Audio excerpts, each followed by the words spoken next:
Hello, everyone. Welcome back to Movie Reviews for Life.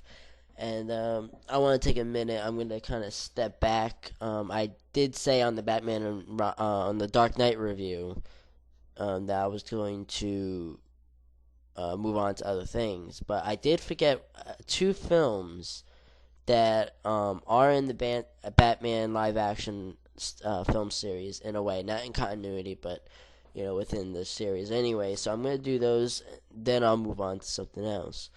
All right. I did this review on my last account, but I figured I'd just do it again. All right. It's Batman the movie, starring Adam West, Burt Ward, Burgess Meredith, Frank Gorshin, Lee Meriwhether, and Cesar Romero.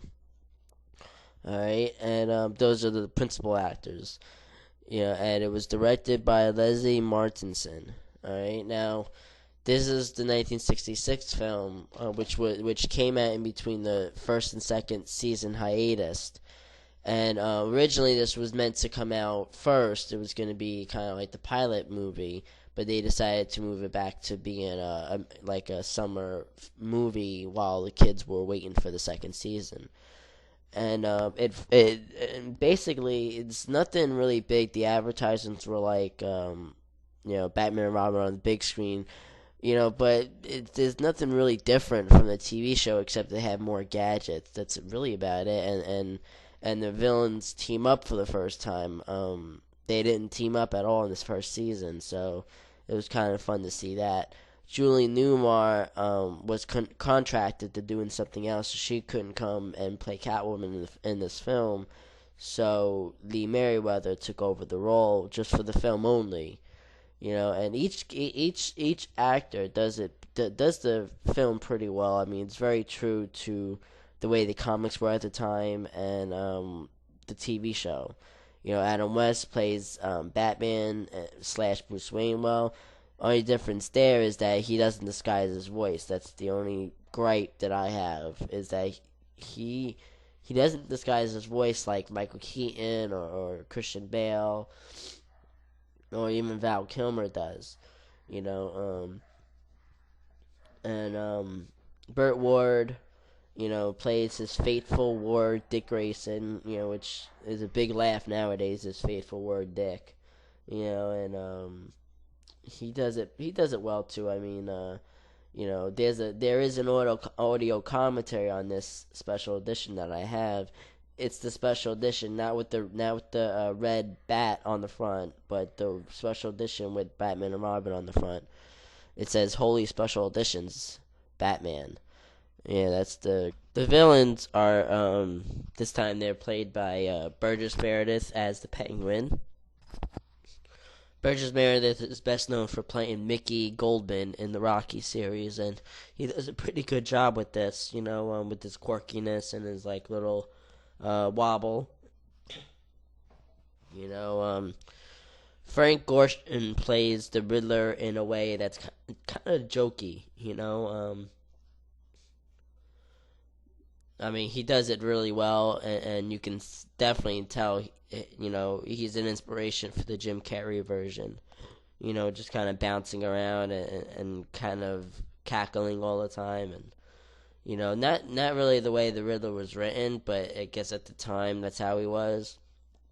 Cesar Romero playing a great Joker. I mean, all he does is joke around all the time, and basically, when you hear the word the Joker, it's supposed to be that. The Heath Ledger and Jack Nicholson versions are, the way it was originally written, and the '80s version of him as well, and he's just mad, and to him, that is a joke. So so the Joker is just how he feels when he sees someone in pain.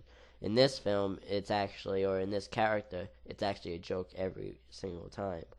I already mentioned Lee Meriwether plays an awesome Catwoman. I mean, she does it really well. I don't know if she's the Selena Kyle version though. I mean, in this one, she's Miss Kitka. That's how she describes herself. And I'm guessing at this point within the TV series, she hadn't been captured because Batman doesn't, or Bruce Wayne doesn't know what she looks like. Um, I mean, that's the principle. I mean, you get Neil Hamilton, I believe, plays Commissioner Gordon, and I forget the guy who plays Chief O'Hara, but they do just as good as they do on the TV series, and you know, no, I mean Alfred Pennyworth is also pretty good, and I mean, there's not really much I can say. I mean, it's a good film. I would give it 3 out of 5. It's definitely better than Batman and Robin, but that's because even the costumes look campy. And Batman and Robin, while at times they kind of look campy, they look like they should be within the same realm as Batman Forever, or even Batman Returns. But we get a campy version, and so yeah, I did enjoy this film. I mean, this is the Batman I knew for the longest before Tim Burton came along, and it's always gonna hold a special place in my heart. If you go to the YouTube account Fan of Bats, this guy has basically almost every episode of the 66 Batman series on the YouTube account, so you can watch it and experience it all over again. He also has the Batman serials from the 1940s, so it's kind of fun to watch. So definitely check it out. All right, like I said, 3 out of 5.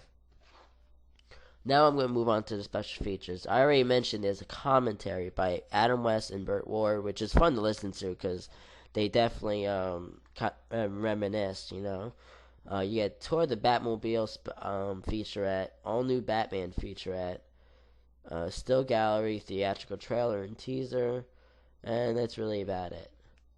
The good companion piece to get with this is Return to the Batcave. I don't have it. I've only seen it once when it came on ABC, so I can't really give you a review on it. I mean, it's basically the film is about it's like a fictional story on what went on behind the scenes of the Batman TV show. You get these quirky looking guys playing the young Adam West and Burt Ward, while we get the old versions of them telling the story, and then you get an appearance by Julie Newmar and Frank Gorshin at the end. That's really all I remember. I mean, I know they're supposedly behind the whole thing, those two villain actors, so that's really all I can say. They would move on. Adam West, Burt Ward, and Frank Gorshin would move on to the live action Legion of Superheroes TV pilot. It was like a kind of variety show pilot that had a bunch of different superheroes and supervillains. They reprised their role from the 66 Batman series to be on it. It was kind of like a game show type of thing. Then, of course, Adam West and Burt Ward, or rather, Adam West would come back in the Batman 80s TV series as the voice of Batman. In the darker version of it, though. And he also wanted to play Batman in the 1989 film, but was turned down, obviously, for the obvious reasons, So, if they would ever make a Batman Beyond film, I would say if you can't get Michael Keaton, definitely get Adam West, because, I mean, he is a legend. And I'm pretty sure he can play a dark version of the character.